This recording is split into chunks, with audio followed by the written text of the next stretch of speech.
Back again.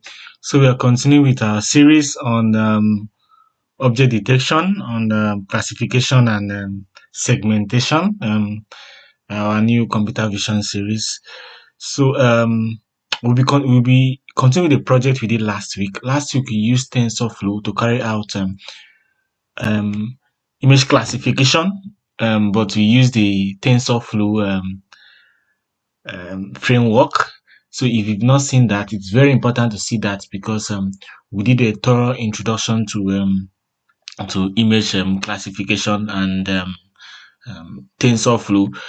Uh, we also explained several several parameters in detail. So if you've not seen that, I'll advise you to go have a look at that. But today we'll be performing the same project but using Pytorch. Be using Pytorch to carrying out image classification using Pytorch. As was with the last video, everything here will be done on from scratch and to also be a code along. To be a code along. So let's get started. Of course, last time we used TensorFlow. Now we're using Pytorch. Why? I must say that almost 85% of developers, right, of engineers now use Pytorch. In recent years, Pytorch has gained tremendous popularity around the world. So, what is actually Pytorch? Pytorch itself, I must say, while unlike TensorFlow, which was one of the first major open source framework, right, and was developed by Google, PyTorch itself was developed by Facebook, right, the popular Facebook AI lab, right, in 2016, and it entered the scene slightly later, right, but it's now completely dominant. It's almost everything in deep learning is now built on PyTorch. So what makes PyTorch stand out? What makes PyTorch stand out? First, dynamic computational graph. Easy in other words, easy execution. PyTorch builds computational graphs dynamically. This means that graphs are created as operations are executed, not as predefined. In contrast, TensorFlow, especially versions before 2.0, used static computation graph, which had to be defined and compiled before running. Now, what is the advantage itself? Um, there's easier debugging with Python native tools, greater flexibility for variable length inputs, loops, and condition statements, and also it's also perfect for research and experimentation, especially where model architecture is rapidly changing. Another reason why it's very popular is because of its Pythonic and intuitive design. PyTorch feels more like pure Python. You can use standard control flows like if else, for loops, try except seamlessly within the models. I must say recently TensorFlow have caught up with this, but initially it had a steeper learning curve with mostly session-based execution.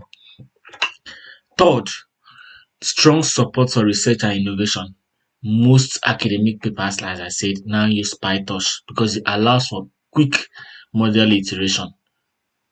Frameworks like Hugging Face, Transformers, PyTorch, Lightning, Fast AI, these are basic research tools now, and all of them are built on PyTorch. Researchers can easily experiment with novel architecture without needing to recompile the entire graph. Fourth, clear and flexible model deployment. PyTorch supports the Open Neural Network Exchange (ONNX), allowing models to be exported and run across different platforms, including TensorFlow, Carve2, and others. Um, TensorFlow actually have an equivalent of this, which is the TensorFlow 7, which is powerful, but it is more complex to configure. The fourth is or fifth is excellent GPU acceleration and performance. Pytorch efficiently manages GPU and CPU operations using the CUDA. Generally, it provides automatic mix precision training, distributed data parallelism, and optimized tensor operations. We have what the Pytorch JIT, that's the just-in-time compiler, which can also optimize computation graphs for production without losing the flexibility of eager execution. Sixth, Pytorch has a rich ecosystem. I'm not saying that TensorFlow does not have a rich ecosystem, but Pytorch generally, because it has been more widely accepted, it has a richer ecosystem. We have the Torch Vision for image data set and models. We have the Torch Text for NLP. We have the Torch Geometric for graph GNN, graph neural network, and we have the Lightning Fast API for high level training abstractions. All these integrate natively and share consistent APIs. Seventh, it has an active and supportive community. PyTorch has a vibrant open source community which is led by Meta AI itself. Documentations are clear and well maintained. We also have lots of contribution on PyTorch forums, Stack Overflow, and GitHubs, um, which provide um, fast support. Then one of the biggest strengths of PyTorch is that it can easily bridge research and production, which has been a problem for years. Torch scripts has been used to convert Python models into serialized and optimized forms. Torch Self and Linux runtime, as well as C++ backend, can be deployed as the models can be deployed via Torch Self, Linux runtime, and C++ backend.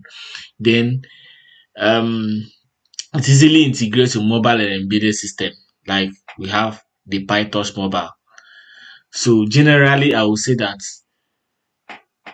I personally prefer PyTorch because it's more like a production ready framework. So this for this our project to be using PyTorch for classification, and let's get cracking.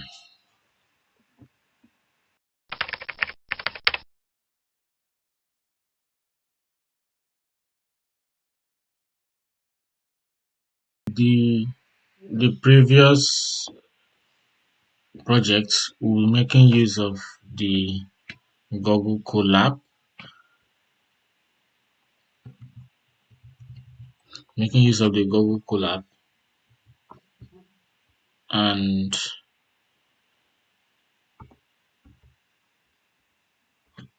Python too.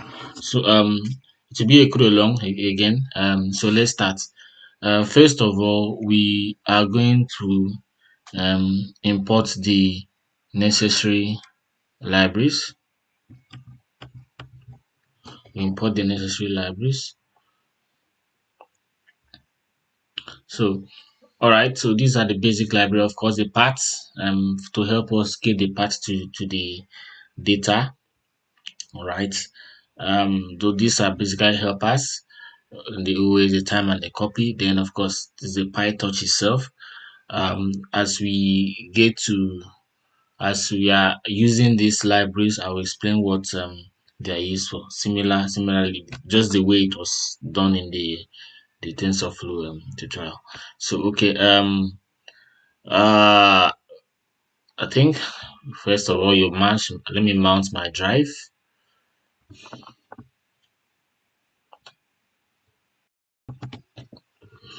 Then this is the link to my data set. So I'm going to share the data set shortly. The same data set I will be. The data set is I'm using a skin disease data set, which could easily be obtained from RoboFlow or Cargo. The one I used was I got it from Cargo, so it's free and open source. The structure is we have the train and the tests, right? The original skin data set had about 20, I think 23 or 25 classes, with thousands of images within each of those classes. We had a training set and a testing set. But what I did was that I to make it easier for training, I only took three classes from there and created a new data set which I called skin disease data set reduced. I'll just show it to you shortly. So let me just run this. So it has I don't think I the first one here. Yeah, yeah.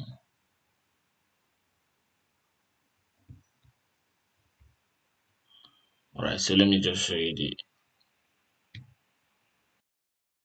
So this is the data sets. We have the training and the testing, so you can ignore this because this was for the TensorFlow training. Um, you can see we open the training. We have three libraries, three classes: Nevus, Meladoma, and Dermatofibroma. These are skin disease classes. Then in each of these classes, we have several images. So these are the images.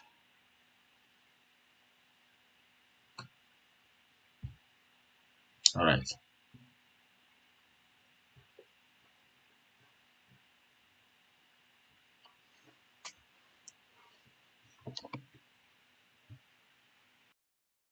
Okay, let's continue. So with the train directory, it has gotten a train directory and a test directory. So this just joins the base, which is the address to the folder, the main folder, and then joins this with the test using this os.path.join, because that was why we had to import OS. Right. So the next thing we do, now that we have our data sets, the next step is data transformation. What is data transformation?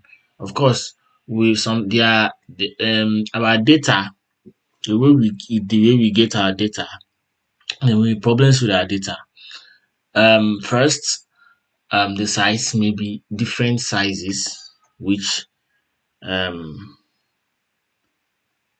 may not be acceptable, right? Of course, it's to for consistency. It's good for our image to be of the same size. So first thing with this, we'll get a width that we want, 75 by 100, and then please you can use any width and height you want. Then we'll carry out resizing. That's the first thing we'll do. We'll carry out resizing. Then we want a situation where our model generalizes well. How do I mean?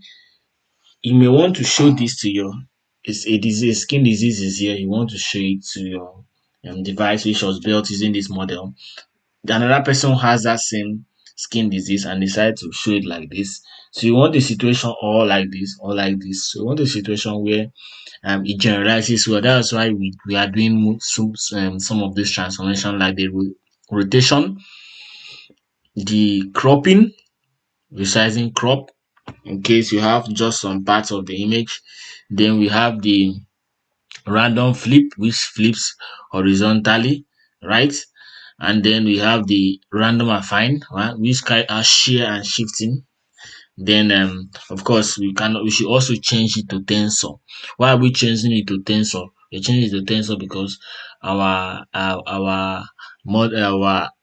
deep learning models do not understand um images. We have to everything it does not understand pixels just the way it is. We have to change it to numeric form. So you have to change it to numeric form and as matrix of vectors. That's why we do this here. So this is transformation, very basic, and luckily for us, we have a Python library, a Pytorch library that can help us do that, which is the compose, compose. However, before you use the compose, you must have imported the transform. Yeah, from the third vision, we have a data set which we will soon use, and then the transform. And the transform has a compose for which is a pipeline, a general pipeline which you can feed all transformations you want to carry out. Now, remember that in our data set we should have the training, the testing, and the validation. The training data set is what we use for the training itself. Validation data set is what we use to select our hyperparameters. While the training data set is what we use to check how well our model is generalizing. So now transformation is mostly carried out on the training data set and scarcely carried out on the transform validation or testing and testing data set. That means because you want those ones to be untouched, right? Because those ones act like, oh, how is what I'm doing affecting everything apart from what I used in doing it, right? What I use in training, how can it affect, how will it perform if I take it to the market to see to and it sees things that it had not seen when it was being trained or being manufactured. So that is why the only thing we do is for us to resize, because it has to be the same size, and then we'll now change it um, to tensors, transform it to tensors. Great. So we don't do the rest of this. I've explained why. All right. So the next thing we do is to load our data sets. Now, the just like TensorFlow has its own image loader, the um, Pytorch also has an image loader. In fact, it has a data set class which contains several data sets like the MNIST data set. However, we don't want to use their data set. We want to use our own data set. That's why instead of saying data set on MNIST, we can say data set on image folder, and then we feed it the data set we want to feed it. We feed the train directory, which is basically what we want to do. Remember, this is a train data set. We basically do the same thing for test data set. It doesn't really matter. Then what kind of transformation are we going to carry out? We had already written a function to do that here. So we simply, we already told you what to do here. So we simply send this to feed this here, which will now perform that transformation that we have set. So now, in terms of the validation, we have to split between the train and the test. So how do you split it? 0.2 20% of the entire data set would be the validation. So this is just help us, right, to tell the number. This is the number of what you train. This is the entire training data set. The originally, remember, before you done your splitting, the validation will just be 20% of this, right? 0.2 times the total. So the actual number now is the train minus the validation. Or if this is too long, you will have simply done 0.8 times this number. Okay. So this is a utility, a touch utility that can be used to carry out splitting. See, this is equivalent to sklearn's train test splits, which you send the number of training, the number of validation you want, the data itself, and then the seed. Of course, you know what the seed is. The seed is basically for reproducibility, right? This is for, because it's going to be random splits, right? So that once you do it again, it will still give you the same result. Okay. So now, in terms of the transformation, we will not want to use the train transform. Remember here we had two transformation instructions. One was for the train transform, and this one the eval, which was for both the testing and the validation.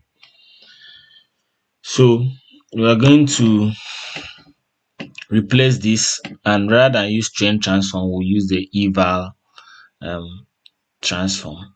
All right.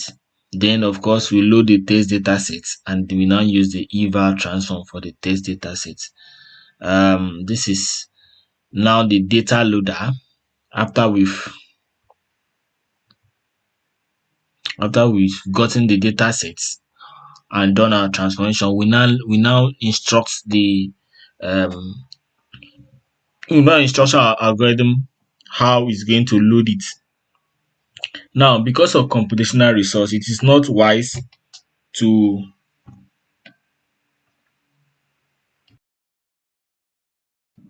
it is not wise to um, feed entire data set into our pipeline or into our model or into our pipeline. So what you normally do is to feed it in batches. We feed it in batches. The batch size can be 32, the batch size can be 64. That is how many batches do you really want? That's the batch size. Then am I going to reshuffle it? All right, and then the number of workers. Um, we will set the batch size, right? I think I must have set it down. We have to. I will check it. I think we normally choose 32 based on my own computational result. But it can be more, it can be less, it can be 8, it can be 32, it can be 64, it can be 1 to 8. So we just repeat the same thing for the var loader and the test loader. All right, then we get the classes. This would simply go and get the names of the folders to get the names of the folders, and then to get the number. And then here we can use this to print the classes that have been found as the name of the folders. And of course the test the size of the different data set, the training, the validation, and the testing data sets. So let's just run this and see how it goes.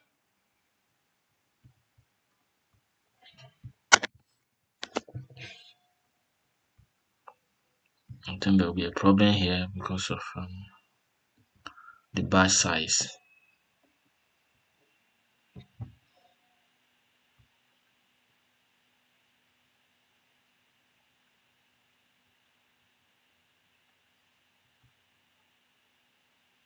You see it on the batch size. So I had them set up here.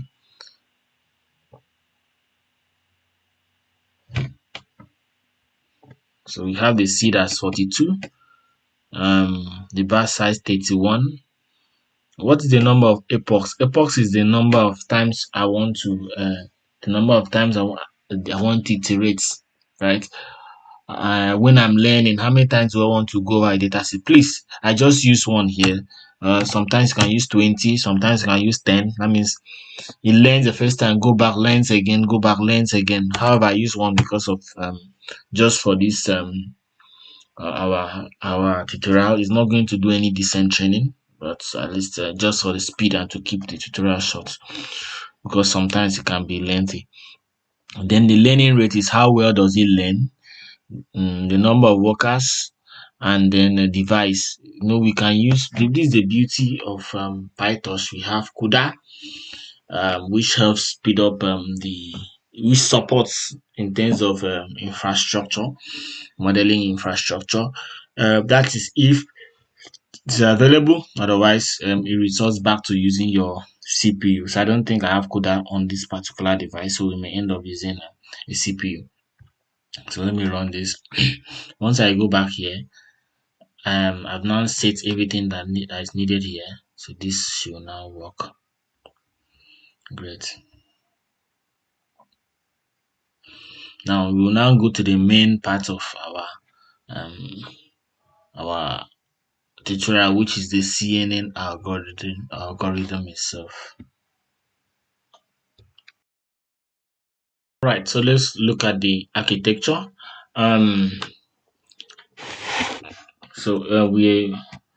It's very simple, like basic CNN architecture.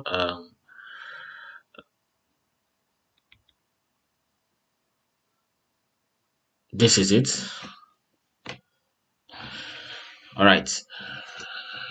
So let's start from here, the simple CNN. So the simple CNN model you see here defines a new class for our CNN model. nm.model itself is a parent class that provides all the tools for model creation, font, pass, and parameter judgment. The super simple CNN itself, this is basically initializes the parent class so that the model inherits all its properties. So this as a whole sets off a reusable model architecture that can later be trained and tested. All right. So per algorithm, there are generally four blocks. The first conventional block one, conventional block one. Um, you see the I'll go through one by one. So convolve 2D, which you see here. All right. So this uses the sequential itself. I explained what the sequential does. It means it's just from just a way of how are you stacking your layers, right? That's what it tells you.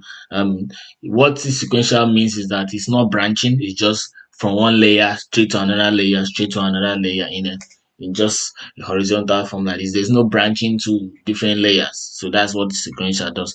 It is one of the most basic of um of all layer structures.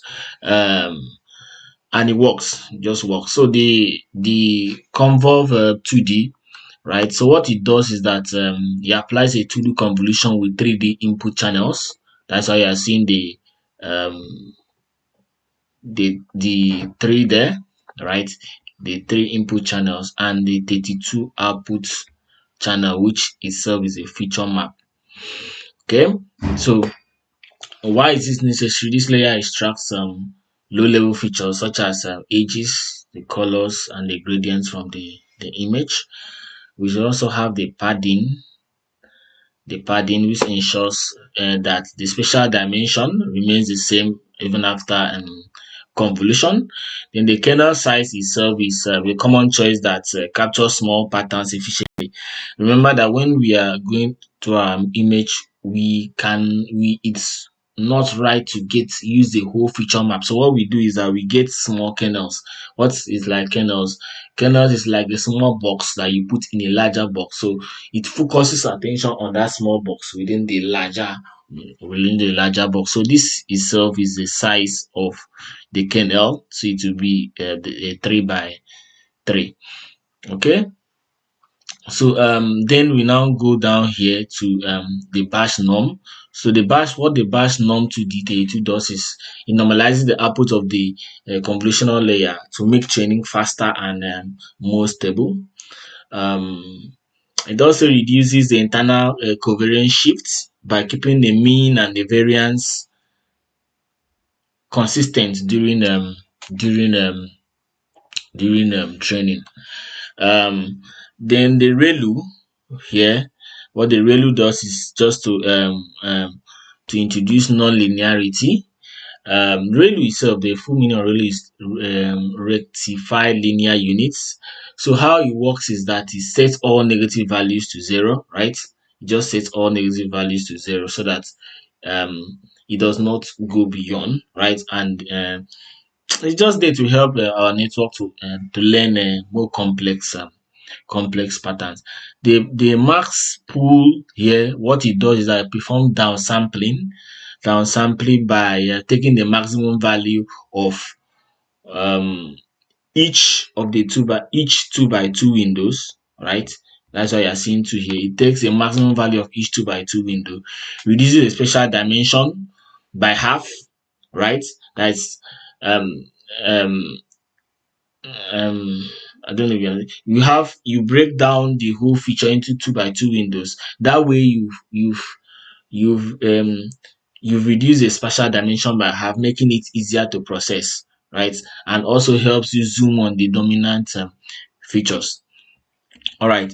So the second layer, this is basically another layer. So what the second layer does is just a deeper layer that helps you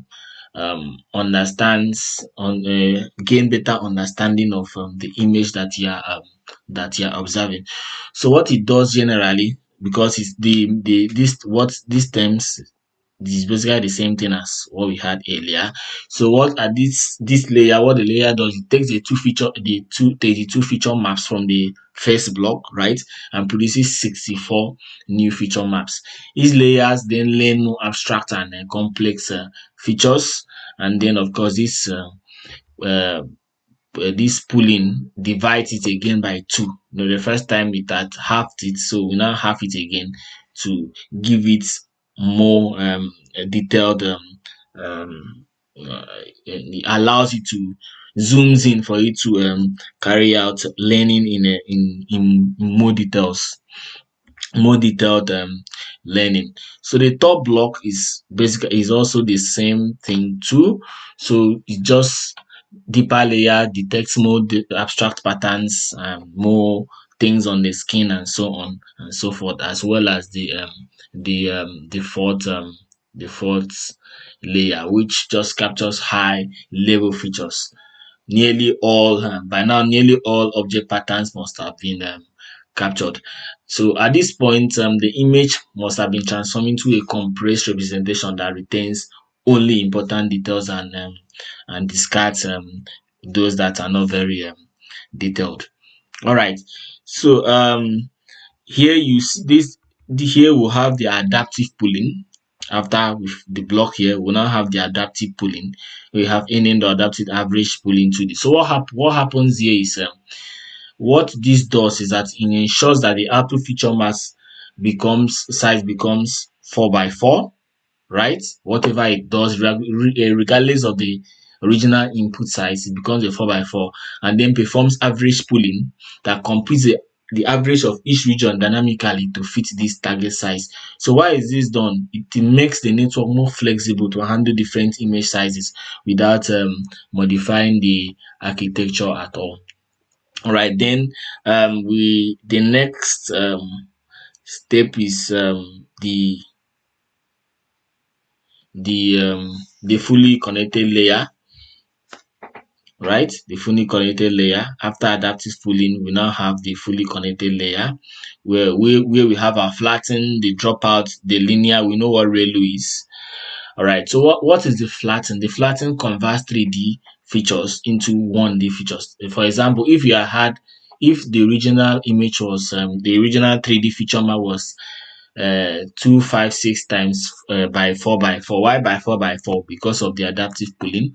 So 256 by 4 by 4. The 1D feature will now be 4096, which is basically multiplying all of this and then changing it to multiplying the 256 by 4 by 4 and by 4, and then changing it to a 1D feature. It is necessary for feeding into fully connected layers, right? Because it makes processing easier. Then we also have the dropout. What the dropout does is that it randomly sets 50% of the neurons to 0 during training. This is so that it can poke holes within the data, so that it poke holes within your data set, so the data set, your model will poke holes into your ears, into the data set, into the feature maps and the data set, so that your model will keep guessing, right? It keeps guessing. What do I think could be here? What do I think could be here? It's like when you are learning and you have series of missing lines, or maybe you're learning maths and you have a series of missing equations. You keep to guess, why did this come here? Why did this come here? It helps you understand whatever you're studying more. So with those holes, the model will get to learn better. So generally, it helps to prevent overfitting by forcing the model to learn on redundant features. Then we have the NN linear here. What it does is that the fully connected layer it is a fully connected layer, right? That transforms the flattened vectors into neurons.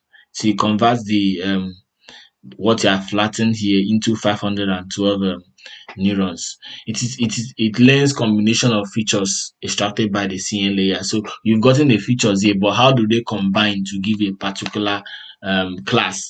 So that happens here.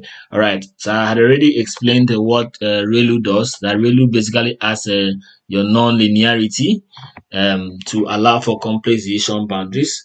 Then we now added another dropout here, right?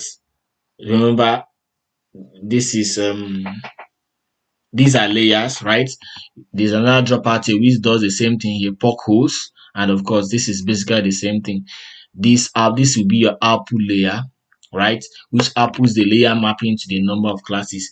It produces an unnormalized course for each class, and those courses will be like probabilities. The, during training, these are typically passed to more like a soft marks or cross entropy loss to compute the probability. So what you are going to see will not be classes itself. The names of the classes will be probabilities that probabilities that um we can now use to infer which class it should be. Probably if one has a probability of 0.2, the other has a probability of 0.1, and the third one has a probability of 0.8.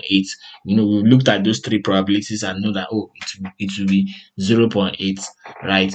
Most times it's a probability against itself, not a probability of it is and against a probability of it is not. You cannot, generally you don't add the three to give you one to say. So unless it is designed to be like that, which really is the case. So finally, we have this the forward pass. So what does the forward pass does? It defines how data moves throughout the network, throughout the entire network that we have designed here. This entire network. So the forward pass it describes how it's going to um go through our network. You can see the first one will be convolve 1, from there to move to convolve 2, from there to move to the third one, the third convolution layer, the fourth convolution layer, the adaptive pool, which we are defined here, and finally to the classifier, which will give you the probability. So it's a very straightforward um, design. Then of course we will create our model here, right? Give it our number of class, and then we'll use whatever device you have. Then of course we want to print out the model for I want to print out the model that we have designed to see. Remember that I've not fitted it with the data yet. We just want to print it out. So let me just run this. All right, so you can see it here. This is the first layer, second layer, the third layer, the fourth layer, the adaptive pooling, right? And finally the classifier, which is the final layer. Okay. Now, that being done, the next stage is for us to write our loss function. Loss function helps us to know what kind of helps us to know determine how well it is learning, right? The errors it has made. So now, what kind of there are three things we have to look at. First of all, is the criterion, the optimizer, and the scheduler. I'm going to explain every single one of them. Now, what is a cross entropy? That's which is exactly the loss. The criterion itself is a loss. So there are several types of loss functions. So we are going to use a cross entropy loss function. Cross entropy loss function is used for multi-class classification problem. It combines two operations into one. It combines the softmax and it combines the NLL loss. The softmax converts the raw model output into log probabilities, while the NLL log computes the negative log likelihood loss. So why do we use it?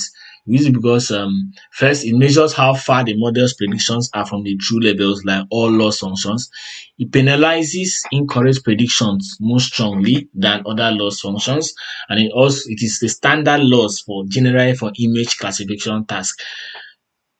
Not just image classification task of more than one class. It has actually been proven to be the best. That's why we chose it. You can read further on cross entropy loss and other loss functions too. We also have the optimizer. What optimizer does, it is used to update model parameters during training based on the computed loss, right? It's more like, yes, just optimization, improving it. We've seen this loss. You now go back and then update tweak the parameters so we can have a better loss.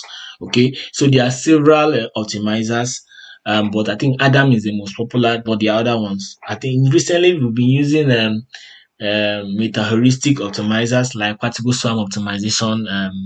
The uh, there are so many of them. I know of the PSO. I also know of the genetic algorithm. Yes, that was what I was trying to remember. We have so many of them. We have so many of them. So you can choose any one you want. But for here we use the Adam because it is the simplest. It is very simple and be driven and it has been proven to be right.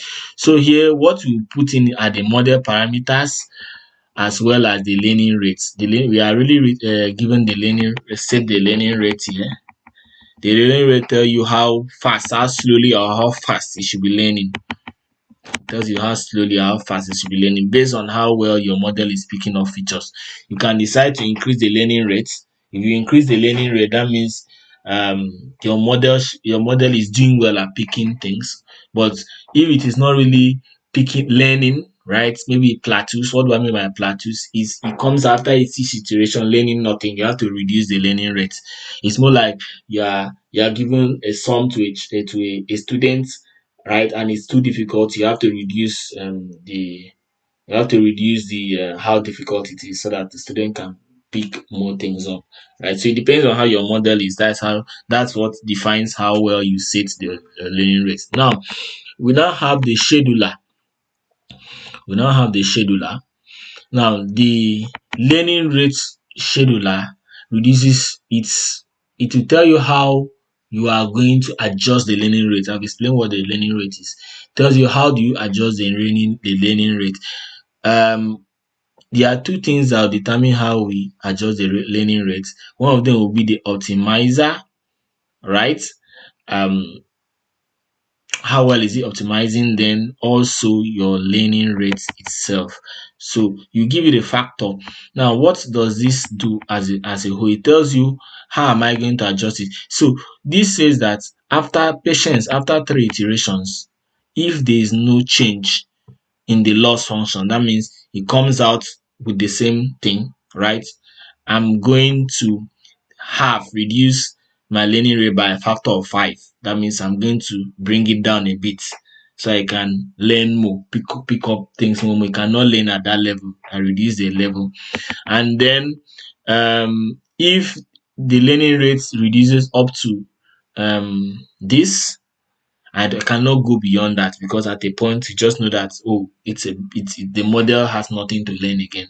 So at that point you should stop, right? So you can reduce it on plateau. Plateau is flat when it is flattening out. It is not really gaining any new thing. You reduce it until this particular point. So all right, so that's that. So let's just print this out. I just did that. Okay, beautiful. Just to run that. Now, this is now where we carry out our training itself. So there's really nothing fantastic about training. So there are steps. The first step when we are training is we set the model to our training mode, which can easily be done by model.train. That is always the first thing we do. Then after this activates training specific layers like the dropout and the batch normalization. It also ensures that they behave correctly. And then after that, you initiate tracking variables. That is what this does. Initiate tracking variables. Why do we do that? The running loss keeps commutative loss for all the batches. The correct here counts correctly predicted samples, while the total counts the total samples that have been seen. All these will be used later to compute the average loss and the accuracy. Now, the third step it will be to iterate over in mini batches. Remember, I said we don't feed everything to the model. So this is way that is done, right? So what happens here is it loops through the entire training data set one batch at a time. So you can see something like TQDM here. What it does is that it adds a progress bar to the console to show the progress that it is training. So each input is a batch of images. For here, if you see when we set our batch, we set it at 32, and each labels will contain the true class indices. To contain the two class indices. So now the fourth step is to move the data to the device. You can see it here, right? It moves the batch to GPU if it's available, or like what we have on our device, CPU. This is necessary because model parameters and input tensors must all be on the same device. Then the fifth step is to reset accumulated gradients. What this does is that it clears, this is done here, it clears the previous gradient value which stored in the optimizer. Yeah, yes, I'm correct. Stored in the optimizer, and Pytorch will now accumulate gradient. Normally, what happens is that Pytorch accumulate gradients by default. This test prevents too much gradient building between batches, right? So it simply clears the previous one, and then so that there will be space for new ones to be added. Then the final step is the forward pass. The forward pass. Now, in the forward pass, that's where you have outputs. Is here. This is the forward pass. So it sends input images through the CNN model, right? As we have explained earlier, and produces output typically in form of the batch size and the number, right? The number of classes. That is typical of the shape, depends on the shape, right? So it sends out the shape of your targets, right? So it sends out the outputs. Um, and then once that has been done, of course, the next thing will be for us to compute our loss. I've already explained how loss is computed, so that is done here based on the criterion that we have set. Remember, we set our criterion. We set our criterion here, cross entropy loss. Okay, then after that, you carry out back propagation. So what does back propagation? The complete gradient of the loss with respect to parameter of the model parameters. This itself is how this is the what we call the learning signal. The complete gradient of the loss with respect to each of the model parameters. It will help us know what parameter we adjust and what parameter should have more weight than the other parameter. So then after that is the optimizer. We do our optimizing states, optimizer state. That means you've seen that we've calculated the gradients now, so we can now update the model weight using the computed gradients. So here we'll use whatever rule you wanted to use, either the Adam or whatever rule you had wanted to use. So this step as a whole is used to track the performance,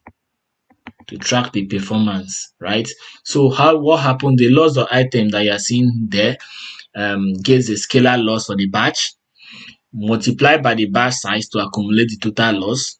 The total max this here. What this does is that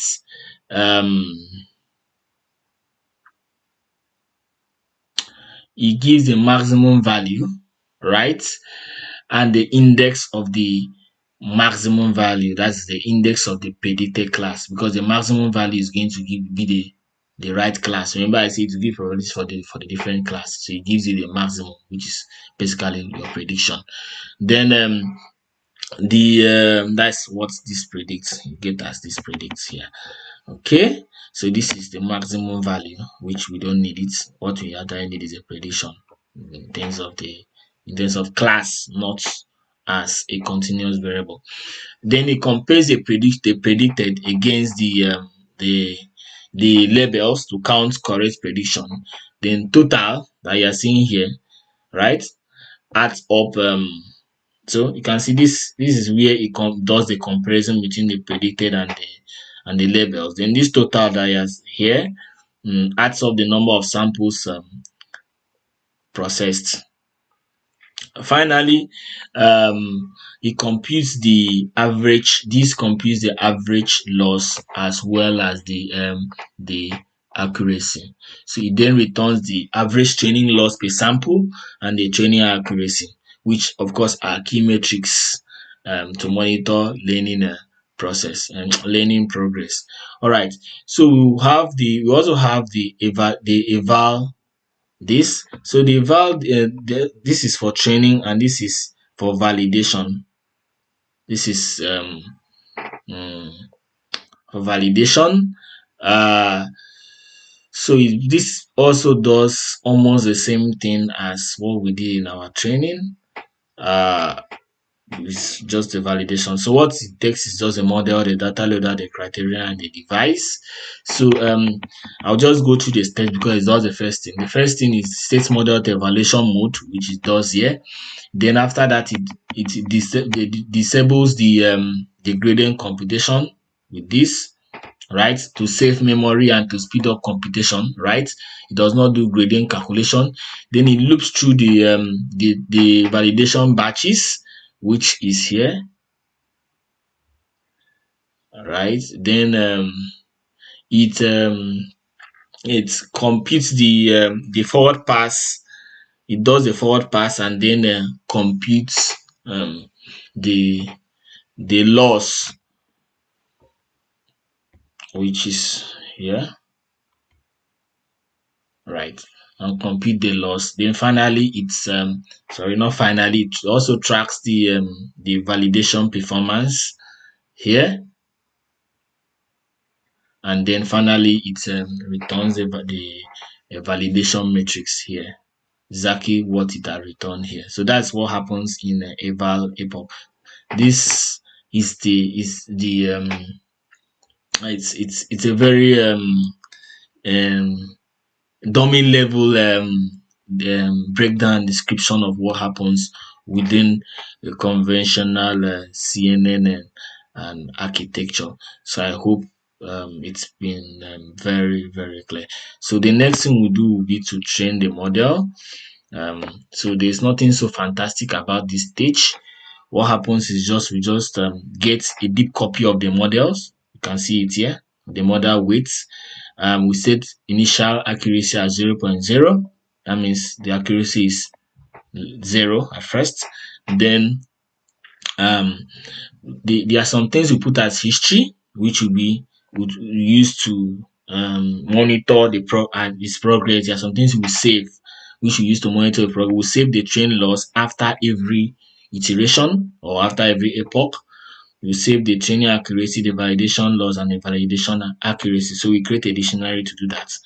And then for epoch, for this, that means for the number of iterations we've set. So this is to track the time so that we'll know that it has trained too long and so on and so forth. And also to check the performance. It also help us know how well our resource is also doing. So this is a scheduler, right? And this is the training itself, the train one epoch, right? Remember, we are calling it train one epoch because we are training it once and then to keep repeating. It's the same process all over again. This is what happens only in one epoch, which we had described earlier. Then we do the validation too, right? And this is a scheduler. So it saves for each of these for each iteration, it's going to append the train loss here, append the train accuracy here, append the validation accuracy here, and validation accuracy here, and the validation loss here. So it will now compare. Remember that we have to check, is this better than the old one? So if the validation accuracy, remember we are not using training accuracy to know how well our model is doing while training because it has already seen that data. We are using validation accuracy. So at the best validation accuracy at every point in time, we save it. How do we know that it's the best validation accuracy? We simply compare it to what we have on ground, and then if it is better, we simply copy that weight, copy the weight, and then save it. We use touch.save to save, and then this is where we are going to save it. This is where we are going to save it. We have a place here. This we have this model just for saving it. So the beauty of this is that even if you don't want to continue, probably it's taking too long, you can pick any of these and use it. That's what it has trained to that particular point, what it has learned to that particular point. So this just prompts us that it has found a beta model at every point in time. Okay, so that is that. So once you have finished that, this is the training ends here, right? The training has finished. Now we will want to get our model to use. We can use model.load state. This is how we get our models to use, and then we can now use, because it's going to pick the best model with which we had saved. All right, going to pick the best model rate. Then of course we may want to plot here. We may want to plot the train loss, the validation loss, the train accuracy, the validation accuracy, or just what had happened during the training, to monitor how our modeling process, our learning process, how we observe how it was behaving. Okay, so this is the final model, right? We now use it to test. Remember, we've been working with the validation, done the training, working the validation. So we now want to check it on test data. So we do the same thing. Remember, we are now using evaluation evac 1 epoch. We don't use 4 epoch. We don't use 4 again, because we don't need to use many we are not learning again, we are just testing. That's why we are using this one, right? We are not iterating just once, we are using this one. Okay, then we'll now print the test loss, the test accuracy, and so on. It's just basically the same thing. It's just that this time it's just one iteration. All right, so let's now, I think we can run this.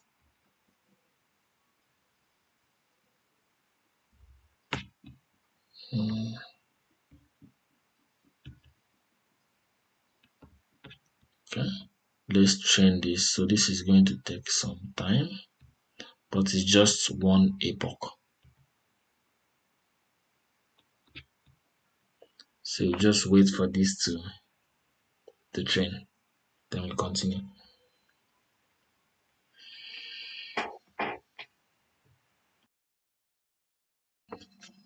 So the training is now complete. So let's just plot, see how this is just one epoch, so there's really nothing to plot. But I will advise you have more than one epoch, and you see very nice plots here. Okay, so this is the plotting. Please, this code will be in the description. Then this is, I've explained what happens here for the evaluating on the test data set. So you have it here.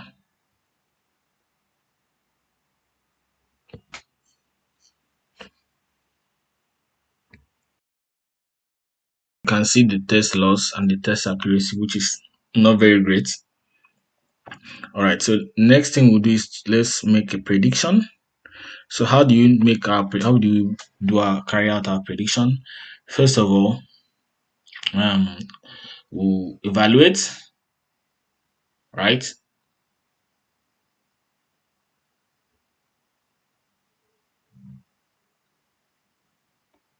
Then we'll open our image, we'll change it to RGB, convert to RGB.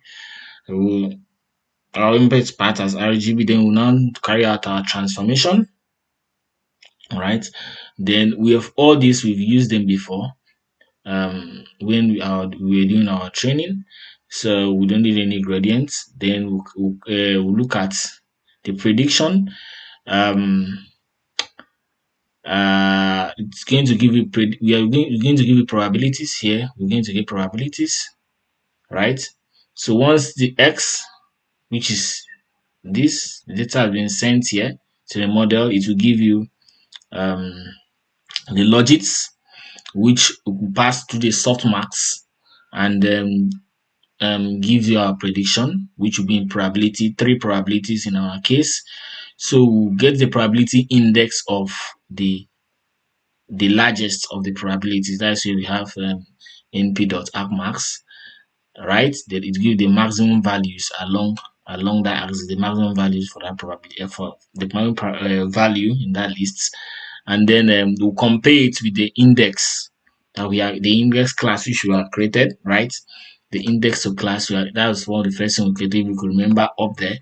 Then we know that 0 could mean levels, 1 could mean something else, and 2 will mean another thing. I think there were 3 classes.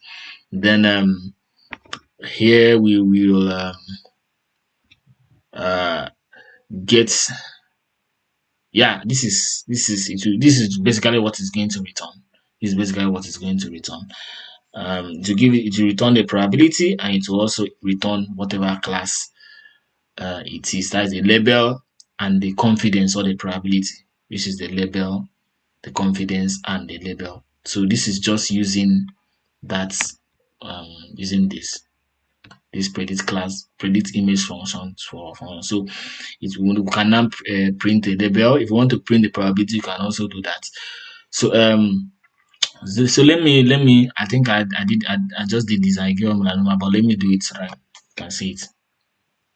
But first, let me bring a picture here.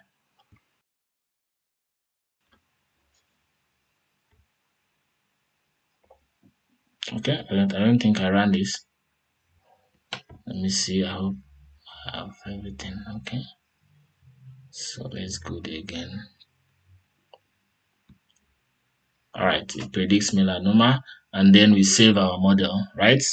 Just the same way we had used toss.save when we were here.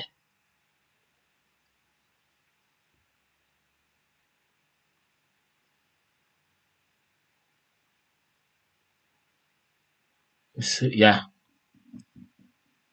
here we use toss.save here. So we save the model here. Is our final model if we are okay with the performance. All right, so that's that. You can find it here as our final model path, which if you go to our drive, you should be able to see it.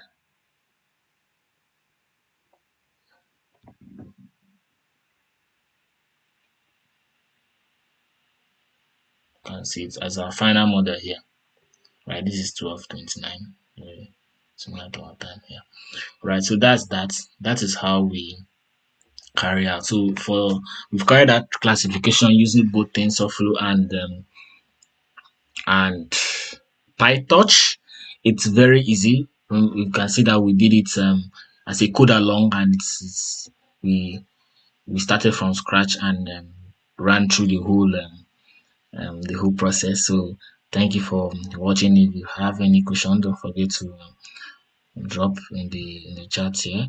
And if I said anything that you believe was not right, we learn every day. And I welcome to constructive criticism. Just be nice. And for our next video, we'll be looking at image object detection. We'll also be using CNN, right? But we'll stick to Pytorch because it's the most popular model. Maybe we may use TensorFlow at a particular time. Maybe we just do the two.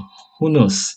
But after detection, we'll carry out segmentation, and then that will just be our series. So we are looking at about 4 to 6 videos on this. So in the meantime, thank you for coming around, and we'll see you in the next one.